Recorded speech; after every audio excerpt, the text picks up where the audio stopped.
Welcome, everyone. I see the hour is upon us. So on behalf of Acting Director Ms. Kendall Ehrlich and Senior Policy Advisor John Markovic at the Bureau of Justice Assistance, let me welcome you to the Body-Worn Camera Technical Assistance webinar on issues regarding the implementation of body-worn cameras in small agencies. My name is Chip Coldren. I'm the Director of the Center for Justice Research and Innovation at the CNA Institute for Public Research, the Director of Technical Assistance for the Bureau of Justice Assistance's Body-Worn Camera Technical Assistance Program, and I will provide the introduction for today's webinar. It's no secret to most of us that small agencies, and we generally think of small agencies as those with 100 or fewer personnel, that they represent the greatest number of the approximately 18,000 police agencies in our country. Thus, we would be well advised to focus our attention and resources on small police agencies regarding body-worn camera programs and a host of other issues. Our colleagues at the Bureau of Justice Assistance have recognized this for a long time, and they now place a greater emphasis on assisting small agencies in the body-worn camera program and in other programs that they sponsor. Today's webinar focuses on this issue from at least two perspectives: the perspective of local law enforcement officials and the perspectives of several of the technical assistance providers in our technical assistance program. Our presenters will discuss how small agencies might staff a BWC program and challenges that small agency personnel responsible for implementing body-worn camera programs might experience. They will also discuss, based on their experiences as police executives and as technical assistance providers to small agencies, lessons learned and good practices for small agencies pertaining to such aspects of program implementation as engaging the community and criminal justice stakeholders, testing and evaluating cameras, developing a body-worn camera policy, and managing public records requests. The technical assistance team members we will hear from today include, number one, Tom Woodmansee. Tom will facilitate this session for us today. Tom is a senior advisor at CNA, working on the body-worn camera technical assistance program, as well as on other technical assistance programs for us. Prior to joining CNA, he worked for the Madison, Wisconsin Police Department for 25 years as a patrol officer, undercover narcotics officer, and detective. He also served on the SWAT team as a tactical operator, later as a negotiator, and then a commander overseeing the police academy and several specialized investigative units. Mr. Woodmansee has worked with many agencies around the country on a variety of projects and systems improvements through the BJA Strategies for Policing Innovation Program and the BJA National Public Safety Partnership. Orlando Cuevas. Ali Cuevas has served as a body-worn camera technical assistance lead advisor and subject matter expert with CNA since 2016. He has nearly 25 years of experience in the law enforcement field, spent entirely with the Camden County Police Department in New Jersey, where he retired as assistant chief. He served in patrol, crime scene investigation, and evidence and investigations. He held the positions of lieutenant, inspector of operations, and inspector of support services and investigative services. Chief Cuevas has served as the body-worn camera technical assistance lead advisor to over 35 body-worn camera sites. Geoff Smith. Geoff is the recently retired Director of Public Safety for the City of Sturgis, Michigan, and currently serves as a body-worn camera technical assistance lead provider. He has been a member of the law enforcement community for over 26 years. Geoff has been involved or led several initiatives, including in-car systems, body-worn cameras, vehicle monitoring equipment, and is certified as an instructor or specialist in various disciplines, including computer and cell phone forensics. He has presented on several topics, including technology, active shooter trainings, and body-worn cameras at annual conferences of the Michigan Association of Chiefs of Police, the Michigan Municipal League, and the International Association The Chief of Police has requested him to mentor or assist other agencies with implementing body-worn cameras. And Shellie Solomon. Shellie is the Chief Executive Officer of Justice and Security Strategies, Incorporated. This is one of our partners in the Body-Worn Camera Technical Assistance Program. JSS is a consulting firm that specializes in issues related to criminal justice, children and youth violence, public health, and public policy. Dr. Solomon often leads efforts to aid law enforcement agencies with adopting technologies and also using big data. At JSS, she has co-led projects on geospatial predictive policing, police early warning systems, child support parenting time, gang intervention, mortgage fraud, and collective efficacy. Dr. Solomon has worked in over 50 law enforcement agencies, including Miami State's Attorney's Office, Los Angeles Police Department, San Francisco DA's Office, the Austin Police Department, Spartanburg Police Department, and the U.S. Virgin Islands and Trinidad and Tobago. Prior to working at JSS, Dr. Solomon was a senior policy analyst at the COPS office, serving as a point person for coordinating over 10,000 grants for small and rural agencies. Ms. Solomon received her PhD in governance from the University of Maastricht, Netherlands, a United Nations university through the UNU Merit Program. The Maastricht Economic and Social Research Institute. Thank each of you for your participation on this webinar and for your assistance in pulling it together, as well as for your dedication to our body-worn camera technical assistance program. This is one in a series of webinars sponsored by the Bureau of Justice Assistance and coordinated by CNA for the body-worn camera technical assistance program. We thank the Bureau of Justice Assistance for its investment in the body-worn camera grant program, in the body-worn camera toolkit, and in a range of technical assistance resources and opportunities for agencies implementing body-worn cameras. The Bureau supports state, county, local, and tribal law enforcement agencies in many, many ways, and we are grateful that they do. Please permit me just a few other comments, and then we'll move on. This webinar is recorded for the benefit of others who may view it later on our website. There will be opportunities for questions and participations at the close of the webinar, so please make your thoughts and questions known. I can assure you that others will appreciate hearing what you have to say. If you don't get a chance to voice your comments or questions, please use the chat utility to the right of your screen, and we will do our best to respond to your input. Following the webinar, you will receive a request to evaluate it. Please complete the evaluation, and please give us your honest thoughts and recommendations. And please also let us know what other topics you think we should cover on future webinars. Now, let me also thank Emma Wall, Carrie Shelton, and Rachel Johnston at CNA, who do much work to make sure these webinars go smoothly. And now, I'm pleased to turn the webinar over to our facilitator, Tom Woodmansee. Great, thank you, Chip. And I'd also like to welcome everyone and just highlight that I'm really pleased to be able to facilitate this discussion with a great panel of experts who've all worked with many agencies, both large and small, excuse me, around the country. So we're going to do something a little different than a standard webinar. We're going to do a Q&A discussion in a panel format. So I'll throw some questions and topics out to the panel. And as Chip mentioned, our goal is to have a free-flowing discussion, and we'll definitely want your input with questions and comments and any observations. So let's get started, and I'll kick it off with a question to the entire panel. And Chief Cuevas, I'm going to start with you. And the question is, in small agencies, who is usually responsible for and involved in implementing the body-worn camera program? And what are some of the biggest challenges associated with it from your experience? Well, clearly the chief gets to pick whoever is going to run the project. But with small agencies out of necessity, very often I've found that many chiefs have decided to take on this responsibility.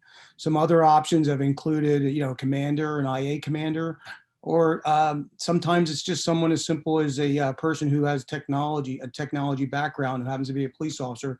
And then there are certain occasions where we find that just that an administrative civilian or an outsourced civilian,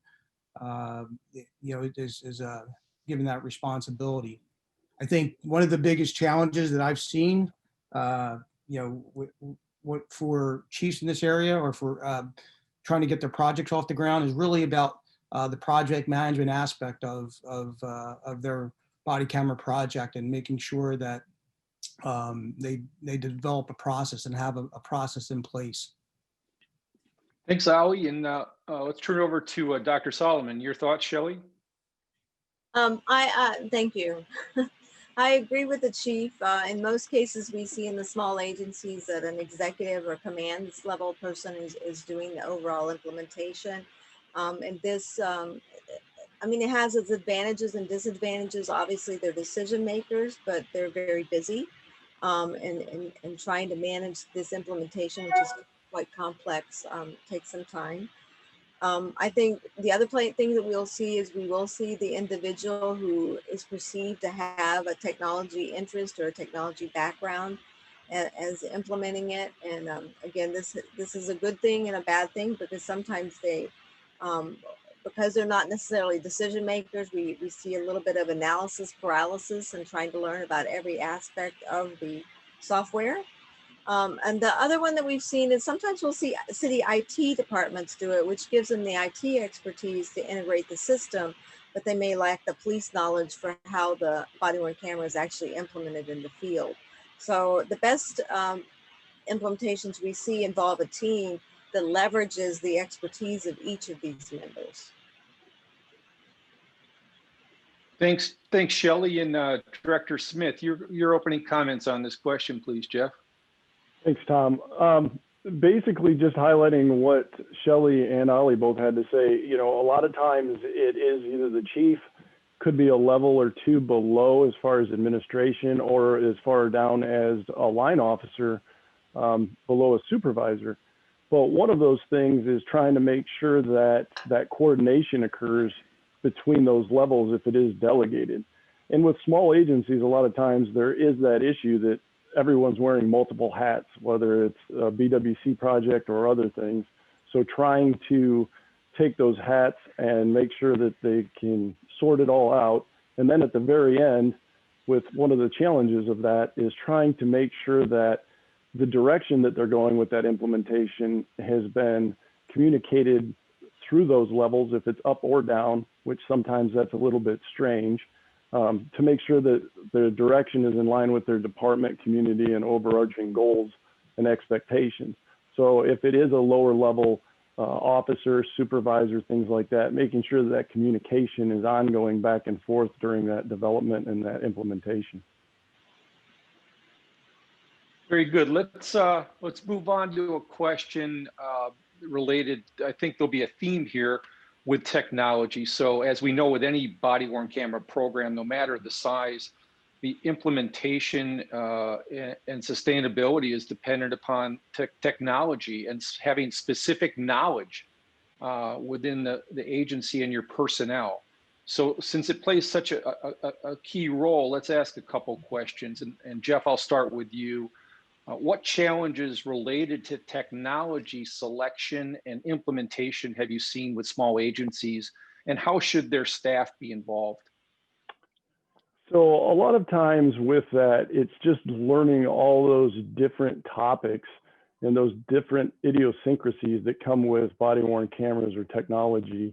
It has to come down to actually learning the capabilities.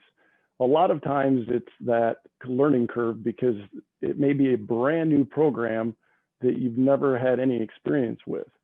So it's all the different concepts and things that come with BWCs, like, are there gaps regarding data transfer? Do you have the wireless capabilities in your area with a network? Do you have broadband capabilities within your network?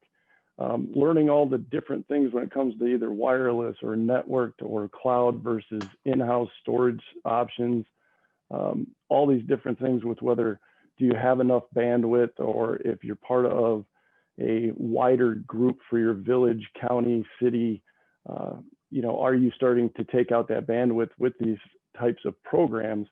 So it's learning all of those different things with that technology that is very important. And one of the biggest things is having to do with test and evaluation of all the different types of equipment and vendors, and trying to ask or possibly talk with IT personnel if you don't have them available, others, because a lot of that is trying to add into that learning curve with policing and now all the technology that's involved with BWCs. Thanks, Geoff. And that will be one of our next questions. So I'm glad you touched on it. But Chief Cuevas, anything to add to what Geoff said about challenges related to technology and how staff should be involved with your agencies? So I think Geoff, hit it pretty well. I would just offer that, kind of assessing, what your goal of your project is, meaning, the scope and understanding, why are you getting into a body camera project? What are the hopes that what are your expectations? What do you want to get out of them? In terms of your deployment, how broad? Do you have substations? Are you going to equip detectives or any other roles? Are you going to add to it, cars, in-car video? Really trying to understand before you start moving forward that really what it is that you're trying to accomplish, and then just kind of build out from there. The needs, kind of your needs assessment, and determining then who should be involved, who has to be involved, and then what skill sets you have to interject into the process. Not everyone has a resident IT expert, and some folks have misunderstand that you may have a person who has a limited skill set. So I think just once again properly assessing what your goals are with the project, I would add. Thanks, Chief. And kind of a follow-up to this question is the challenges that might be present, as Geoff noted, with IT and technology implementation when working with vendors. And I'll start off with Dr. Solomon and then turn it back to you, Ollie. So Shellie? Well, in terms of technology implementation anywhere is always a challenging process, and establishing, you get the box and then how do you open it up and start to work with it. And really that relationship with the vendor is so critical. And that's what we would say up front is you have two scenarios that happen with the vendor. One is that, you end up in a technical assistance queue trying to get to the right person who can actually help you with your questions so you don't get stuck in the implementation. And so in that sense, the recommendation would be when you do the vendor contract, make sure that you purchase or you secure the agreement for the level of technical assistance that meets your IT capabilities in your agency. And really think through how much technical assistance and how do we want that technical assistance delivered so that you make sure you're not, that you can access who you need help from when you need help from them. Obviously, the best case scenario is if you can have someone either embedded in your agency while you're doing the implementation, or can contact you, and that you can have weekly meetings or monthly meetings with them. So I would negotiate that into your contract up front with your vendors. The other alternative is you have a local vendor or maybe a reseller, that someone new, or you went out for bid and they're in town, and people know them in the department, and you have too many access points to your vendor. And so in this case, everyone is guiding the vendor's trying to push different aspects about the product and different ways to configure the product across your department. So in this case, it's just important to have a real point of contact assigned who's going to be the point of contact with the vendor and make the decisions as you do the implementation. Thanks. So Ollie, anything additional on that?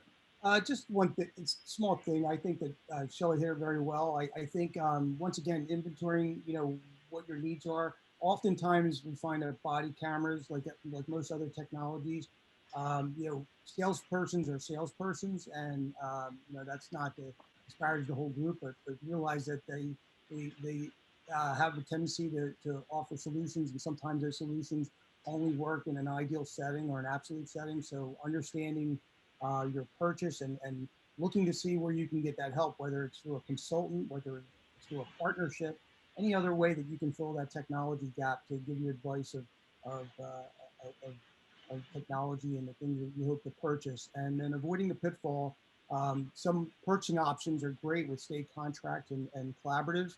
However, it might not be ideal for your situation if, as Shellie said, you need to build in technology support or training or whatever the case may be. You want to build in some aspect, but then it might be worthwhile looking to shape your RFP and do it with your specific agency in mind.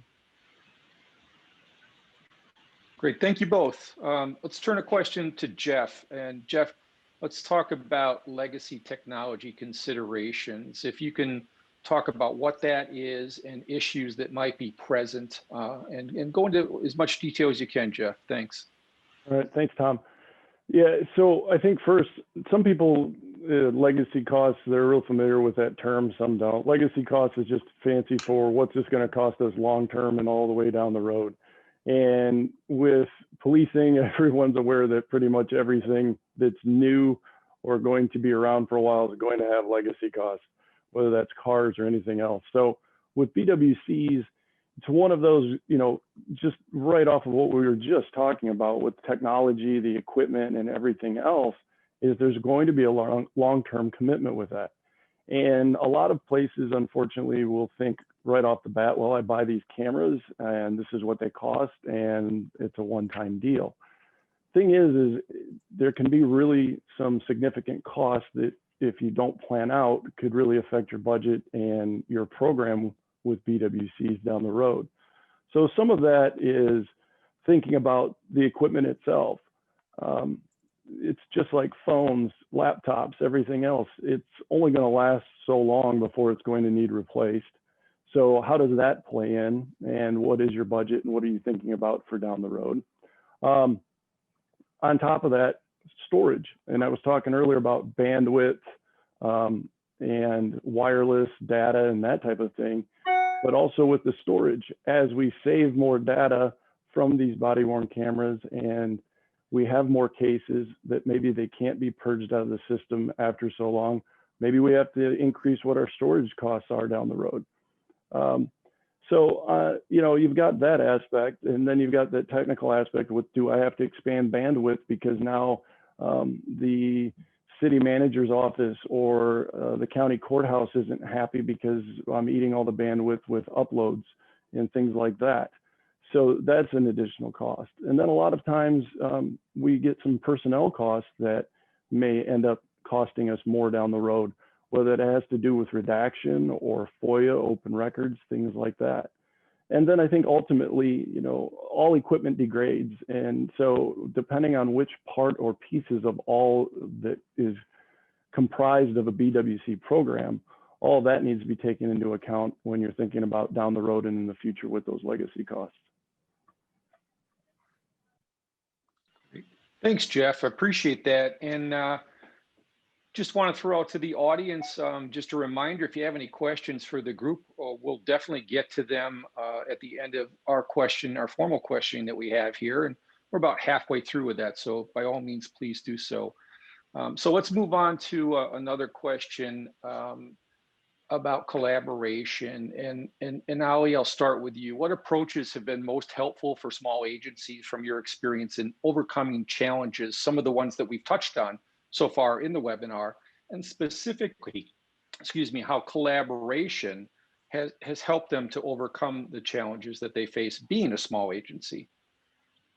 So first and foremost, I think most agencies will do well to collaborate with themselves, meaning taking an inventory of who has what skill set. When it's not the chief, sometimes I mentioned that it may be the person in the agency has a technology background. But for different parts of a body camera project, we're really talking about project management, right? We're not always talking about just technology. Technology is a component, and albeit important, the project management from the policy to building stakeholdership, all those components, identifying who has what resources or what experiences and training. Then we can move outside the organization. I've seen great success with chiefs collaborating with local chiefs associations. I work with agencies that collaborate with their local sheriff's department, with state agencies. The possibilities are kind of endless. I work with one agency who has an agreement with a local university in terms of storage. So reaching out to those experts and the possibilities are endless. And then the prosecutor, Geoff just talked a little bit about redactions and FOIA requests and things like that. Those are other big components with the body camera project as well. And collaborations can reach everything down. So you could imagine if you can pass off the expense of redactions and editing and public records requests or perhaps discovery requests to another agency and they're happy to do it, well, that can be a home run in many situations. Excellent, Chief. And Shellie, can you expand from your experiences on the benefits and how to best utilize collaboration? Well, in our experience working across the country, we've seen really sort of a continuum of collaborations, and they range all from, an officer reaching out to her partner at another agency kind of informally and gathering information, and that's probably the most informal on a specific topic, all the way to, regional meetings where groups of agencies will meet once a month and just kind of talk about their experiences and share information on how they've worked, to to groups that have actually formed MOUs together to work together to apply, perhaps really thinking downstream to their other criminal justice actors, their DAs, and how can they all get the same cameras or the same policies set up, and how can they agree to those, to the most extreme where they actually combine their decision making and they have centralized decision making, maybe an individual, they use the same policy. We've seen the entire continuum. And I would say, these collaborations have worked pretty well. I think, just like with any continuum, each one presents its own problems in terms of how people get along and how decisions get made and how implementation occurs. But they all have provided great benefits in terms of sharing policies, working with vendor negotiations. That's a big one where they're able to win with vendor negotiations when they're purchasing stuff. And certainly that interaction with their other criminal justice actors is a big win when they do the collaboration. Thanks, Shellie. And Geoff, along the lines of this question, we've identified the importance, and we've touched on it, of a small agency having staff that are dedicated, that are really the go-to people for their program. And I have found from my experience that those people really welcome the opportunity to have peer exchange opportunities with other agencies. So can you talk about that and how it relates to collaboration and helping the small agencies? Sure. Yeah. Having those peer agency opportunities is just huge. And, through TTA and all of the other things that Shellie had mentioned and Ollie, with the various agencies that we have and that either may be regional, statewide, or nationwide, and being able to connect them with each other so that they can talk about those different issues. And, as administrators or project managers and anything else, whenever we're working on things like this, policies, whatever it may be, no one really wants to reinvent the wheel if they don't have to. So being able to connect with those different agencies and talk about those challenges, those issues, how they worked through them, possibly how they can get some help on drafting some of the different things, is really a huge but great opportunity that each agency can have by reaching out to those peers. Thank you all. Okay, let's move on. Shellie, a question for you. The benefits that smaller agencies have with implementing body-worn camera technologies. Back to technology again, because it all relates to it. Are they quicker? Do they have the ability to be more flexible in their implementation? What are some of the benefits that they might have as compared to those large agencies? Well, I think that we have the benefit of watching the LAPD do their implementation. And one of the things that strikes me right off the bat with this is just that the volume that they had to deal with it. They had to put together a team just to open the boxes of the cameras because there were thousands of cameras. So obviously, with a smaller agency, you're not going to have to dedicate the amount of resources that a larger agency is going to have done, in terms of like where you're going to put the cameras and configure the storage space, not just the electronic or digital storage, but the physical storage is easier with a smaller agency. I think the other thing in terms of your policies and being able to be in your training, being able to be very personal and deal with those individual cases is a lot easier in a smaller agency than you would see in an implementation in a larger agency. Problem solving with the cameras, getting everybody to the same level of understanding of the technology is easier. But one of the things I think with implementation that people don't think about necessarily, because the poor lieutenant or sergeant that gets this on their desk are like, oh, another task. But this is really an opportunity for staff development and to expose them to working with other players in the criminal justice field, to learning about technology and how to do vendor negotiation. So it can be a career development opportunity. It also can be a time for them to leverage lessons learned by some of these larger agencies and build relationships by calling them and asking them, how did you handle this topic or that topic? So I think it really, for smaller agencies, it's a body-worn camera presents a lot of direct, maybe unexpected benefits. Yeah, I agree with that, Shellie. And I'm going to key off of that and ask Geoff a question about kind of an originating question with the body-worn camera program in small agencies. Can you talk about why small agencies, the impetus of starting their programs, what might be in place to make that decision? How does it evolve, Geoff, from your experience?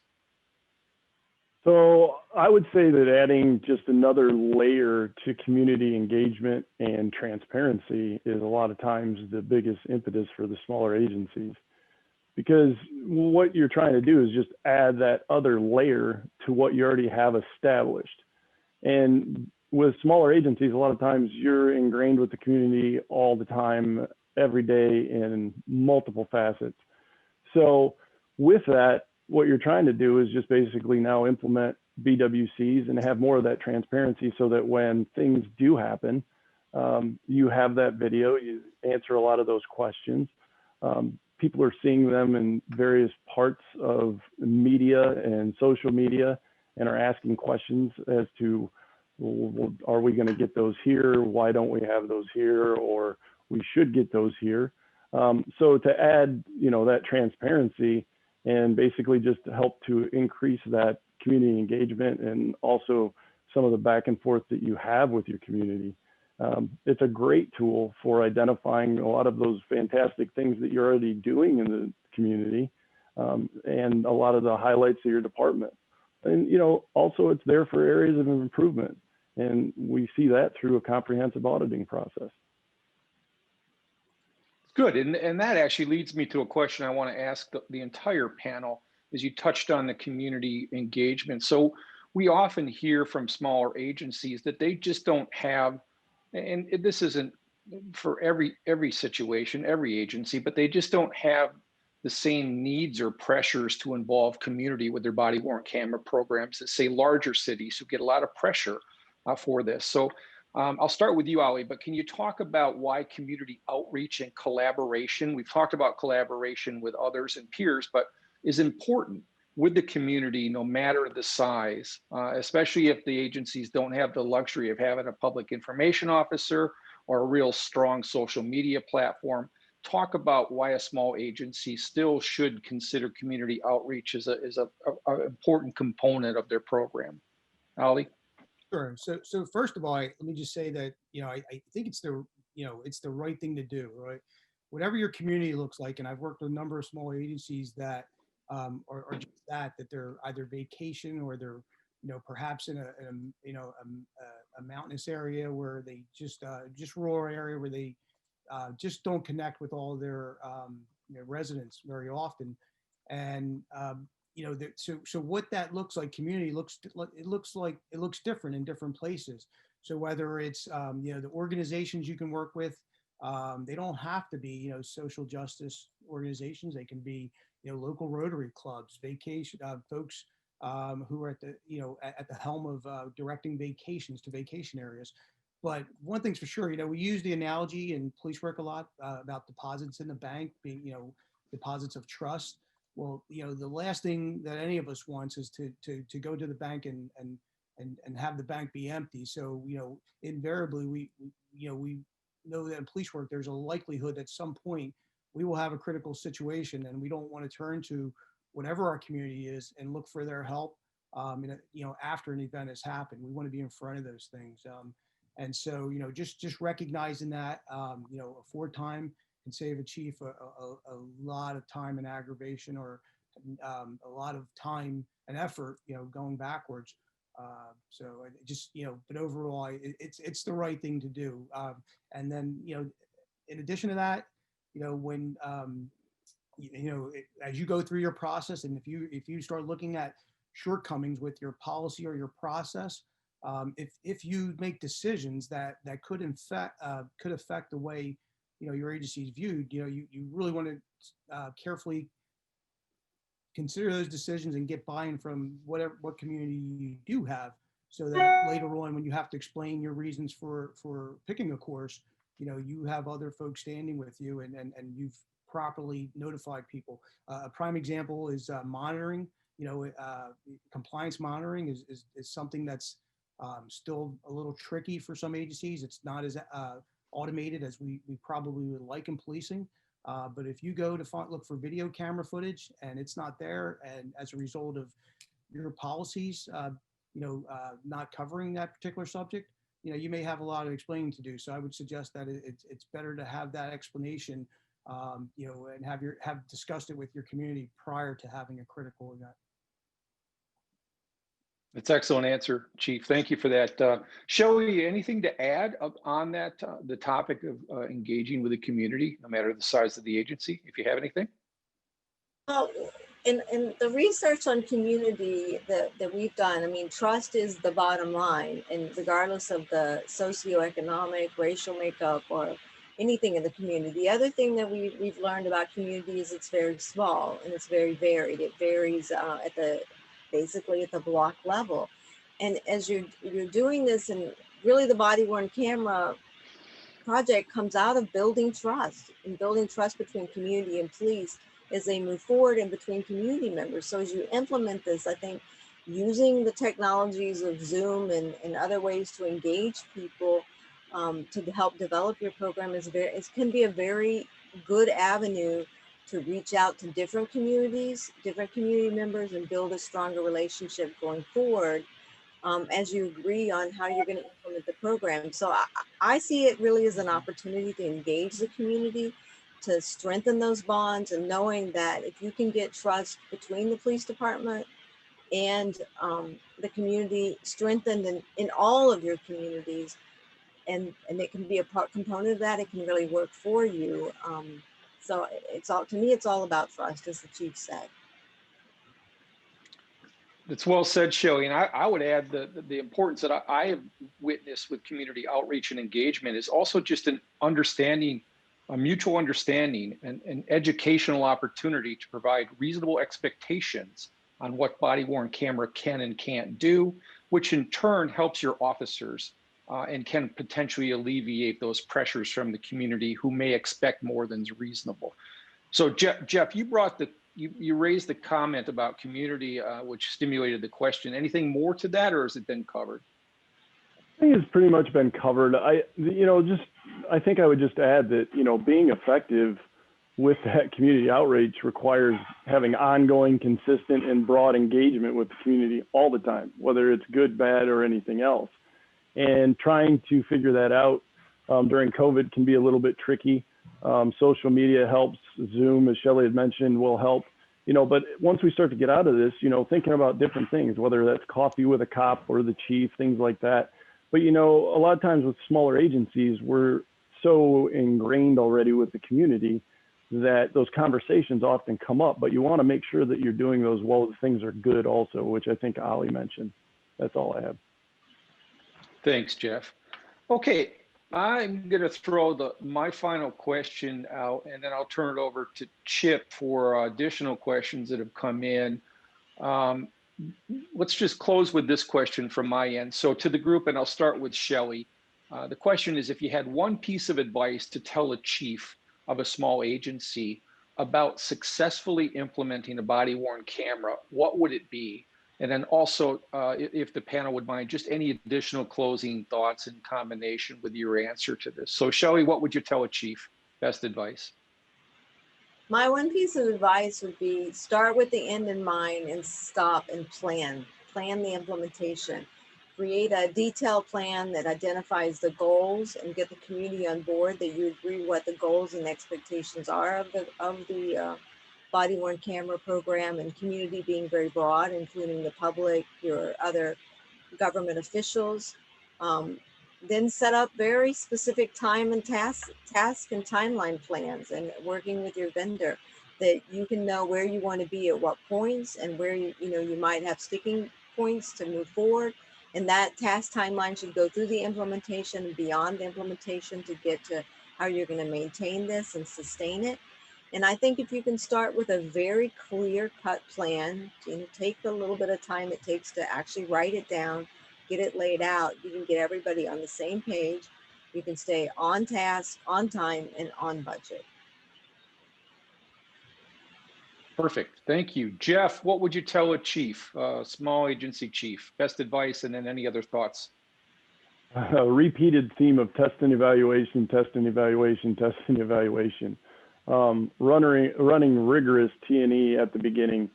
And part of the reason I say that is just because either own experience, other experience, listening to other sites, no one wants to get into the situation that they end up with a camera system, BWC system that doesn't work for them, or doesn't have the things that they need. So that through that T&E, they are able to tailor the different things that they need for their department specifically, so that when all this shakes out, they're sitting in the best position that they can be. Thanks, Geoff. And Ollie, what would you tell a chief, and any closing thoughts? So I would just talk about inclusion. So, the stakeholder process, whether it's internal or external, including folks throughout the agency, I think is something that's sometimes overlooked for the sake of getting things done.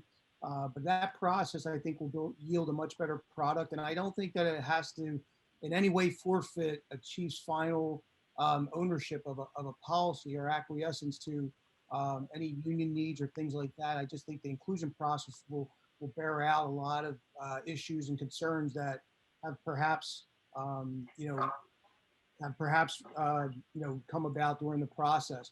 The other final thought I would have is just that, oftentimes we talk about body cameras in terms of gotchas and accountabilities. I would offer that just as important, if maybe not more so, would be the benefits of body cameras, from training to supervision to, evaluating any process that you have. You can assist yourself by using body cameras. You're assessing deployments, you're assessing training, use body cameras for the benefit. And I think that's one thing that goes overlooked with body cameras, unfortunately. That leads me to my comment on this question, Ollie. That was great. Is so often what we've learned over the years is that the pressure or the expectation for body-worn camera rollout with police agencies has been influenced by the current climate, contributing to communities expecting police to have body-worn cameras, if not demanding it, for accountability's sake. But what we've learned and continuously hear from agencies who were at first reluctant or had officers skeptical of this, that now the officers expect, if not demand, to have body-worn cameras for all the benefits, and much of that was outlined here. And I would also, my advice to a chief, no matter the size, is use your body-worn camera footage as an opportunity to promote the good work that you do, that your agencies do. Push it out, promote it, find a process in place. So with that, I want to thank the panel for responding to the questions that we had. Thank the audience. And Chip, I'm going to turn it over to you for some additional questions that I believe have come in. Thank you. Great, Tom, thank you very much. Let me just say thanks to our colleagues and panelists here who have provided, I think, some good information and some good insights based on their experiences.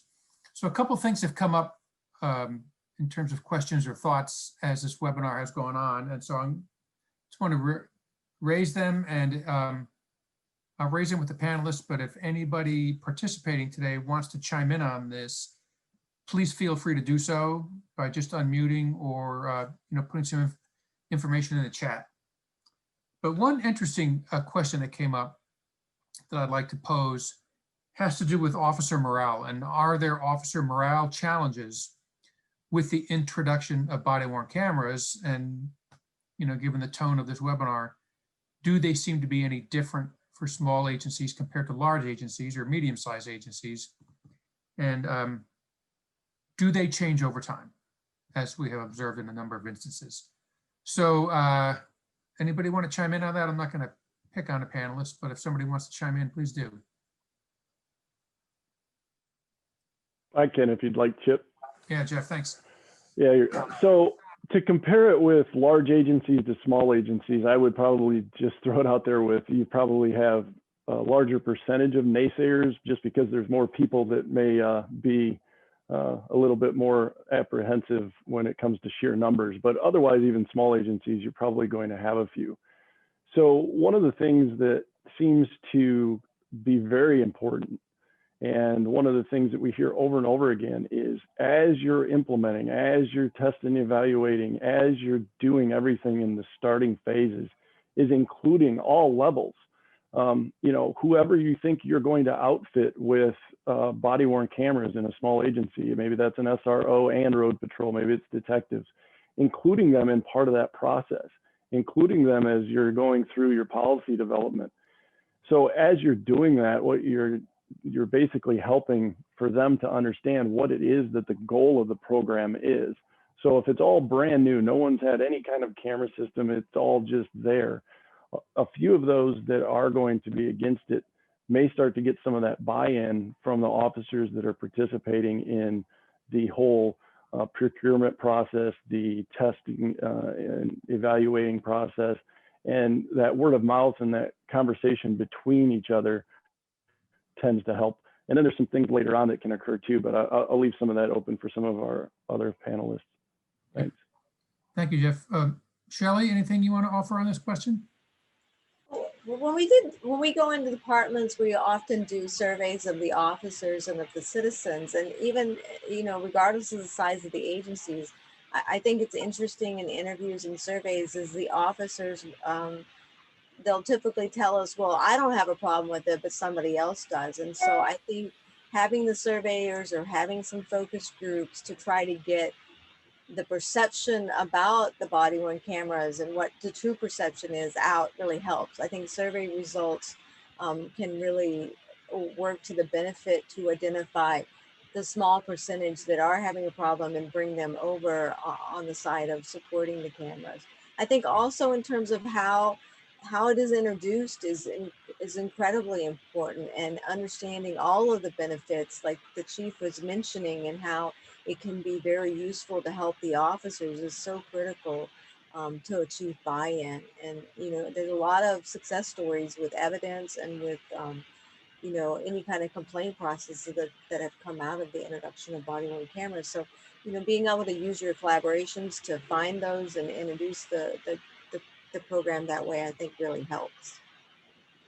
Great, thank you so much. Ollie, I'm going to toss this next question to you that's come in. Are there examples that you have seen of effective social media campaigns with law enforcement agencies describing the operation of their body-worn camera programs and their benefits? So have you seen small agencies be more proactive with media and social media around their programs? Yes, absolutely. So some folks, as part of the grant process, they went through the scorecard, and some folks did it as a result of trying to find a way to meet the requirements of this process. But at the end of that, the feedback was phenomenal. That they really appreciate the opportunity to connect with their community by having a short video, typically whether it's on social media, whether it's on their hosted website. wherein they explain the camera or they get a context where the officer either using the camera or out performing some type of policing function. And I've seen that evolve. Invariably, it evolves into, well, you know, we can use this for the same thing. And it's almost like, you know, once they've seen that, they felt it and they touched it, they used it, you know, now they just build upon that. And I've seen several agencies, particularly in Pennsylvania, where they just started to just use that as their communication tool, and body camera footage rolled out from that as positive interactions with their community.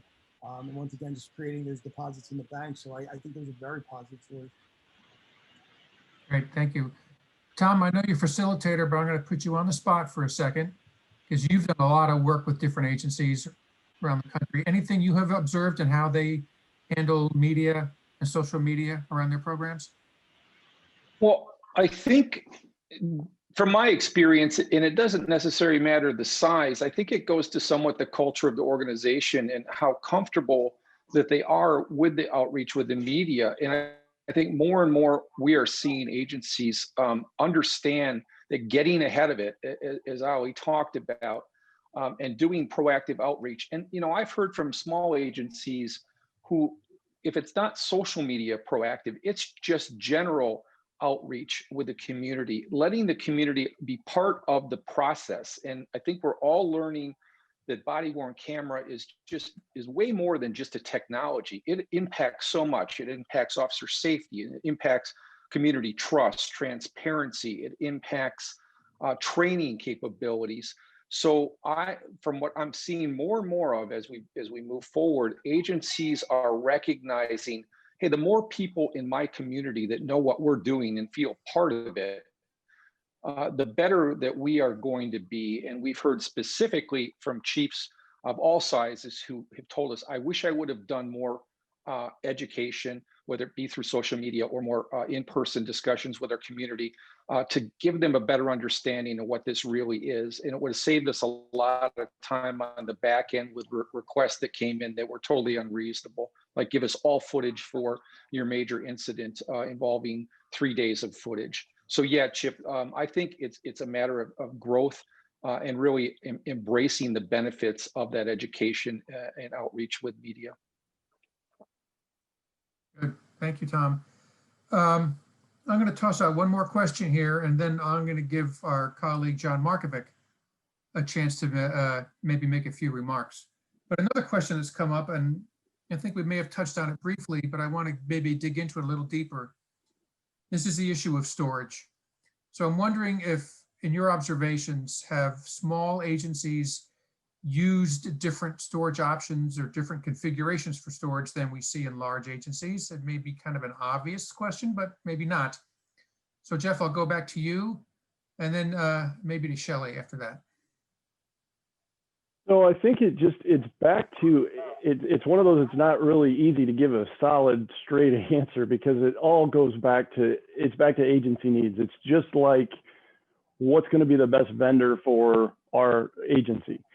So when you're talking about storage, you know, a lot of times it's going to be either cloud or it's going to be server based in your network of some sort. So housed at your facility or within your government agency. Or you may have a hybrid between cloud and server. So the thing is with small, it just depends on probably what's going to be best for them long-term and what's going to be the most cost effective. And so as they're going through that process, trying to figure those things out a lot of times can be difficult. I've heard from different agencies that they had planned on having server-based and keeping it all internal. And as they started to get into the process, decided to go cloud. And I've even had vice versa where they were planning on cloud and changed their mind. So it's back to those discussions, all the different aspects of BWCs and what is going to be the best fit and just being fluid with it because it may end up changing. Thank you, Geoff. Shellie, anything you want to add to that? Well, I think Geoff hit it on the head, but I think the other side goes back to what we've talked about a lot. It's about trust. And I think that it depends on the culture of the agency and how trusting they are of clouds.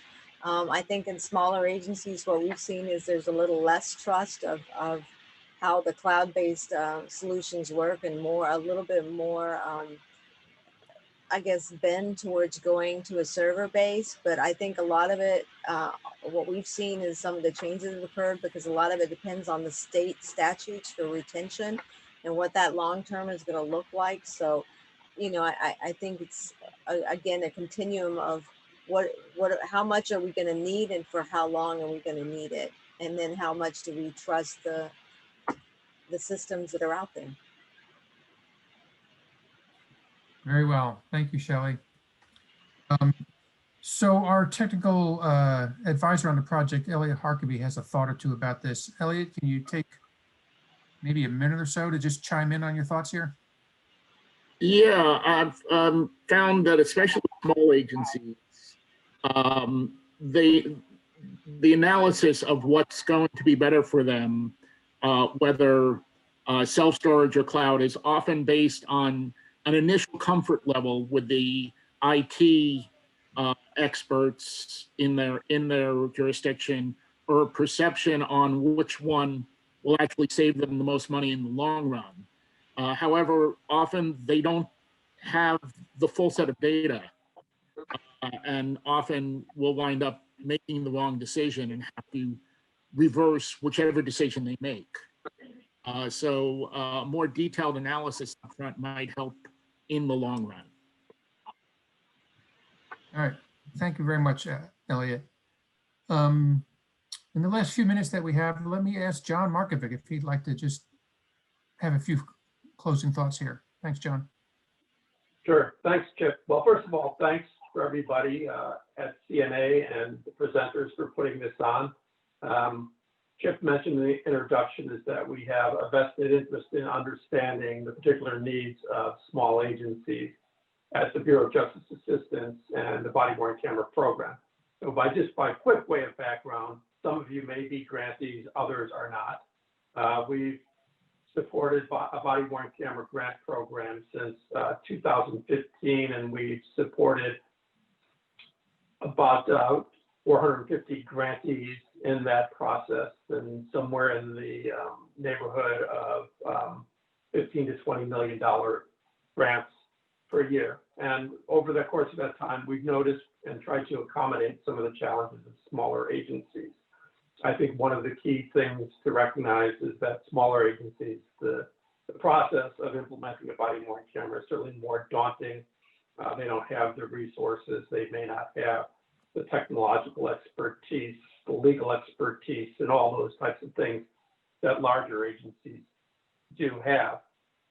Nonetheless, I think smaller agencies are implementing body-worn cameras, and indeed, many states are implementing laws that mandate that all agencies in the state have body-worn cameras. So whether they like it or not, whether they see benefits to it or not, more and more small law enforcement agencies are going to be coming into the sphere of implementing body-worn camera programs. So having said that, I just want to alert you to a few things. We put out our body-worn camera solicitation every year. So this year in May, we're looking to actually put it out early, perhaps this month. Generally, the applications are open for 2 months. So watch the TTA website. I think we can send out a link to the Bureau of Justice Assistance website where you can track grant opportunities.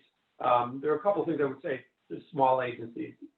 To be real honest, that getting a federal grant can be a daunting process. Applying for it is difficult, and should you be successful in a competitive grant environment, implementing the grant is not without its own challenges. You know, we find it that sometimes a small agency with maybe 10 personnel, the chief or sheriff, his or herself might have to administer the grant, which can be challenging. We do, in the past, we have encouraged partnerships. So if you're a small municipality in a county and there's a larger sheriff's department that you can partner with, you would be a sub-grantee. They would work with you, they would administer the grant, and that's one option. So look to partners. we've been successful in a couple instances, or grantees have been successful, but BJA has tried to encourage it, is doing consortia grants. So one of the, I think the biggest bang for the buck we have had is with the Pennsylvania the Pennsylvania Commission on Crime and Delinquency, which is a state administrating agency. They've come and gotten grants in 2 or 3 years, and each year they're bringing in 20 to 30 smaller agencies from throughout the state who are sub-grantees. They get to benefit from that esprit de corps, working together. I can't recall off the top of my head whether they've done a joint purchase, but that certainly would give them the opportunity to leverage state purchasing contracts or become part of that. So those are things to look at. And then finally, I will say that in response to this, we are going to be fielding and administering what we're calling a micro grant for small and rural agencies. We haven't exactly set up the definition, but it'll basically be rural agencies that are county agencies that don't touch major statistical metropolitan areas, as well as departments probably under 50 sworn. You will be, once that's fielded, probably in the spring, early summer, agencies will be required to engage in a competitive bid process, but they'll be competing against other small agencies. The administrative burden of the grant process will be streamlined. We're planning to set up sort of more of a template rather than having to rely on grant writers that larger agencies might have to rely on. And essentially, it will be a process where you won't have to sign on to the grant management system on a quarterly basis. So look to that. We'll be posting that. That'll be posted with our TTA partner, CNA, as well as Shellie's group, who works closely with TTA, Justice and Security Strategies, will be taking the lead in administering that. So, reach out through the TTA website that you see, keep apprised of what's happening in that sphere.